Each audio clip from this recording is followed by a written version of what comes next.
And with me now is longtime auto analyst and Autoline host, John McElroy. John, it's good to have you with me here at 6:45 on this Thursday night. Did you think we'd be at this point? Doesn't surprise me at all. I mean, I felt going back months, in fact, ever since that Shawn Fain was elected president of the UAW, that there was going to be a strike. And here we are. I'm sure that it's going to happen tonight. So everything that we've seen, John, I mean, correct me if I'm wrong, I feel that the back and forth, the amount of information we've heard about these negotiations, the CEOs coming out, Jim Farley on CNN this afternoon, this is a totally different tone. Give us a little bit of historical perspective. Well, sure. I mean, heretofore, all the negotiations were very much behind closed doors. We never saw or heard much of what was going on, not in the real-time basis that we're seeing it like right now. And that's because of Shawn Fain. He's proved himself to be very masterful in communicating through media. His live Facebook posts have garnered quite an audience.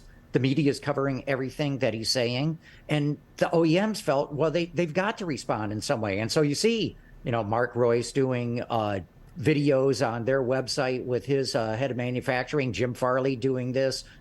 Mary Barra putting out a letter today of what they want to see happen, hopefully with their last offer of the contract. So you're right. I mean, it's a very open. I'm not going to say transparent because there's a lot of other stuff going on that we don't really know about. But nonetheless, yeah, you're right. It's a very different time.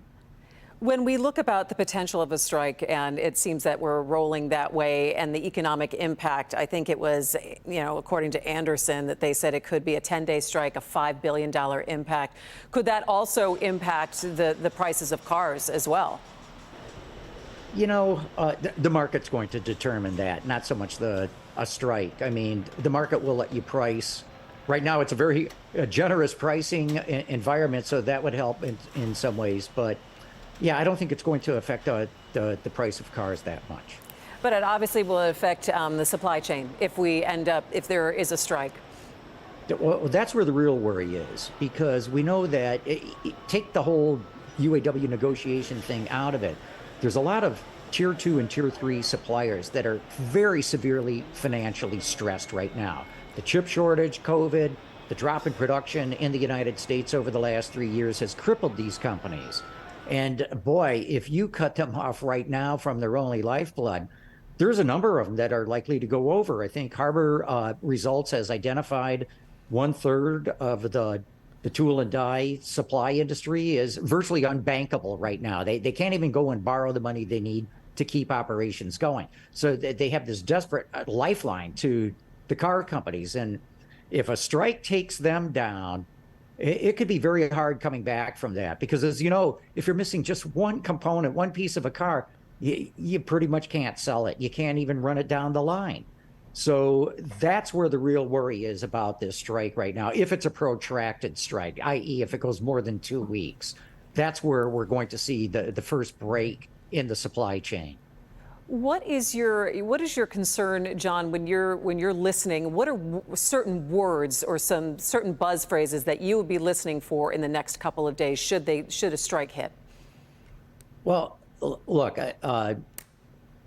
GM and Ford at least have publicly said, look, we put our best offer on the table today, September 14th, and I don't think it's going to be enough to convince the union to agree to what's going on there. But at least according to the car companies, they claim they have not gotten serious, detailed counter offers to theirs. And they feel that Shawn Fain's being pretty nebulous as to what he wants. I mean, he's made it very plain, the 32-hour work week and things like that. But my understanding is they have not specifically put that into any counter offer. So the car companies, again, based on what I know, are kind of in the dark as to exactly what he wants. What do you make of the strategy of a targeted strike, of these small rolling walkouts while others will still be on the job? Look, it could be a very effective strategy. All you have to do is hit several component plants, powertrain, stamping, that feed multiple other assembly plants, and all of a sudden the ripple effect starts going out. And then once you close an assembly plant, that affects all kinds of suppliers. I mean, the ripple effect is massive. But the strategy for the union is to preserve its strike fund. So the people who go on strike, you keep small, but their impact is big. When they shut down those plants, remember those workers are still going to get around 80% of their take-home pay. So it's a way of the union helping out its people and being able to prolong a strike. And then he wants to, Sean Fain says, have it sort of a rolling impact to keep the automakers off balance and not sure exactly, boy, is this plant going to be open today? Or what if they shut down mid-shift? You know, there's a lot that goes on to this industrial machine of an assembly plant. You have trucks coming in and going out, you know, from hundreds of miles all in this area going on. So it's not easy to stop and start production. And so the automakers are probably going to retaliate in some way. They're not going to want the union to dictate the pace of how they're going to control their operations. They'll probably start shutting things down too, just to counterbalance what the union's doing there. So, yeah, we could see a lot of shutdowns very quickly. All right. Hey, John, long night for you. What's in store for you tonight as we look at about 10-7 right now? Sure. Well, look, you know, obviously I want to see what Sean Fain has to say. I guess he's got something coming at 10 o'clock. But I'm going to go to bed before midnight because I don't see, short of any kind of a miracle, that they're going to call off a strike. All right. And again, the perfect storm of this happening also with the backdrop of the North American International Auto Show, the international press here as well. It's something. Yeah, it really is. I mean, you know, it's unfortunate timing for the auto show. Jeez. But hey, it is what it is. We'll get through this. Obviously, some resolution will come, hopefully without a lot of pain and tears. But we know this is going to get resolved. Hopefully, it'll get resolved sooner than later, and it will be. Both sides are going to have to give on this, obviously. But we got to look at the big picture and make sure that we stay viable against many non-union companies in the United States building millions of cars here.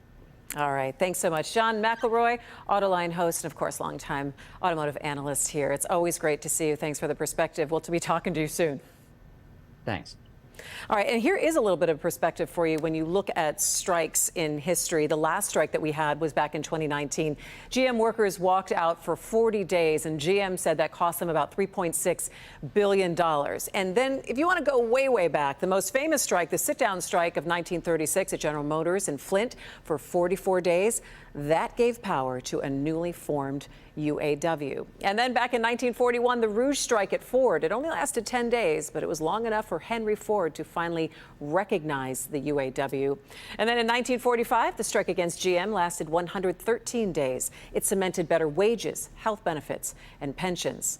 And then in 1970, more than 300,000 union workers walked off the job at GM for 67 days. That hurt the U.S. economy, but it did bring workers the right to retire after 30 years on the job.